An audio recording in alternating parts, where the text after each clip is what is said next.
এখন আমরা যে সময়টাতে আছে, এটা শীতকাল না? এই সময়টা কি শীতকাল না? আমি দেখছি আমি ছাড়া আপনারা সবাই শীতের কাপড় পরেছেন। বাসা খুব ঠান্ডা। যুব সমাজের এত ঠান্ডা লাগে কেন? এই বয়সে এত ঠান্ডা লাগে কেন? এখন তো রক্ত গরম থাকার কথা নাকি? ঠান্ডা লাগে খুব, তাহলে তো সমস্যা। আচ্ছা, এটা তো শীতকাল চলছে নাকি? শীতকাল সম্পর্কে দুটো কথা বলে যে আপনার উপকার হবে ইনশাল্লাহ, আমাদের উপকার হবে ইনশাল্লাহ। একটা হাদিসে আসছে শীতকালটা হচ্ছে মুমিনদের জন্য গনিমত। মুমিনদের জন্য কি গনিমত? মানে হচ্ছে একটা সম্পদ, যে সম্পদটা যুদ্ধ করে লব্ধ করতে হয়, কিন্তু এখানে কোনো যুদ্ধের প্রয়োজনই হচ্ছে না। গনিমত, উপহার, গিফট। কিরকম? শীতকালে রাতটা হয় লম্বা। রাত কি হয়? লম্বা হয় না? এতে করে সারা রাত আপনি অনেক ইবাদত করতে পারবেন। আর দিনটা হয় ছোট। দিনটা ছোট হয় না? এতে করে আপনি দিনের বেলা সওম বা রোজা রাখতে পারবেন। শীতকাল আসলেই সাহাবীরা বলতেন আহলান সাহলান। শীতকালকে বলতেন আহলান সাহলান, শীতকাল তুমি এসেছো, আলহামদুলিল্লাহ। এখন রাত্রেবেলা হে কোরআনওয়ালারা তোমরা উঠে যাও এবং কোরআন তেলাওয়াত করতে থাকো, এবং দিনের বেলা তোমরা সওম পালন করতে থাকো, আলহামদুলিল্লাহ।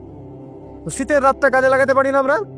রাতের একটা অংশ ঘুমিয়ে যাবেন, শেষ অংশে উঠে তাহাজ্জুদ পড়বেন এবং কোরআন তেলাওয়াত করবেন এবং আল্লাহর কাছে হাত তুলে দোয়া করবেন। ইনশাআল্লাহ শেষ অংশে, রাতের শেষ অংশে আপনি যে দোয়াই করবেন, আপনার রিজিক যদি হালাল হয় ইনশাআল্লাহ কবুল হয়ে যাবে। শীতকালকে কাজে লাগান। আবার দিনটা হয় ছোট, তাই দিনের বেলা আপনি সওম বা রোজা রাখতে পারবেন। আল্লাহ পাক তৌফিক দান করুন।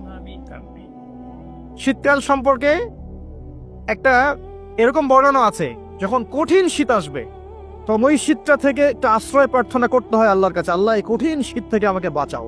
কারণ কি জানেন? কারণ হচ্ছে জাহান্নাম বছরে 2টা নিঃশ্বাস ছাড়ে। কয়টা নিঃশ্বাস? 2টা। একটা নিঃশ্বাস গ্রীষ্মকালে যখন প্রচন্ড দাবদাহ চলে, ওইটা হচ্ছে জাহান্নামের নিঃশ্বাসের ফসল। ওই প্রভাবে পৃথিবীতে এরকম দাবদাহ চলে। এই সায়েন্স বিশ্বাস করবে? করবে না। ওর বিশ্বাসের আমার যায় আসে না। আল্লাহ পাক বলেছেন সত্য, রাসূল বলেছেন সত্য। আরেকটা হচ্ছে শীতকালে যখন প্রচন্ড ঠান্ডা, তখন শীতকালে জাহান্নামের এমন একটা জায়গা আছে যেটা কিন্তু শীতল জায়গা। জাহান্নামের পুরো জায়গাটাই কিন্তু আগুন নয়, এমনও জায়গা আছে যেটা কি খুব শীতল। ওই শীতল অংশ শ্বাস ছাড়লে এই যে পৃথিবীতে সেই শীতের একটা প্রভাব চলে আসে, প্রচন্ড ঠান্ডার শৈত্যপ্রবাহ চলে আসে। এটা হয়তো অনেকে বিশ্বাস করবে না, মনে করবে যে ধর্মান্ধ কথাবার্তা। হাদিসে আছে নবী সাল্লাল্লাহু আলাইহি ওয়াসাল্লাম বলেছেন, কে সত্যবাদী? এই পুরো সভ্যতার রাসূল সাল্লাল্লাহু আলাইহি ওয়াসাল্লাম। এই বিশ্বের সমস্ত মানুষ সত্যবাদী বেশি না আল্লাহর রাসূল বেশি সত্যবাদী? ব্যাস, আর কোনো দরকার আছে কথার? শীতকালটা কাজে লাগাই। এই শীতকালে আমি একটা আমল বলে দিই প্রিয় ভাইরা। শীতকালে নবী সাল্লাল্লাহু আলাইহি ওয়াসাল্লাম এই যে তাহাজ্জুদ পড়তে উৎসাহিত করেছেন, সওম রাখতে উৎসাহিত করেছেন, এবং সাহাবীরা কোরআন তেলাওয়াত করতে উৎসাহিত করেছেন। একটা হাদিসে আছে তিনটা কাজ মানুষের গুনার একটা বড় বড় অংশকে মিটিয়ে দিবে।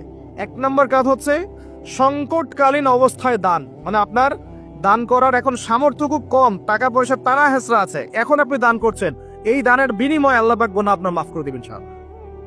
2 নম্বরটা হচ্ছে যে কঠিন গরম পড়েছে, এই গরমের দিনে আপনি রোজা রেখেছেন, তৃষ্ণার্ত থেকেছেন, এই গরমে রোজা রাখার কারণে আপনার গুনাহ মাফ হয়ে যাবে ইনশাআল্লাহ।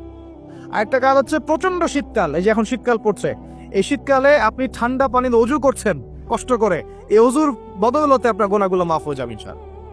এই 3টা কাজ শীতকালে পাওয়া যাচ্ছে না?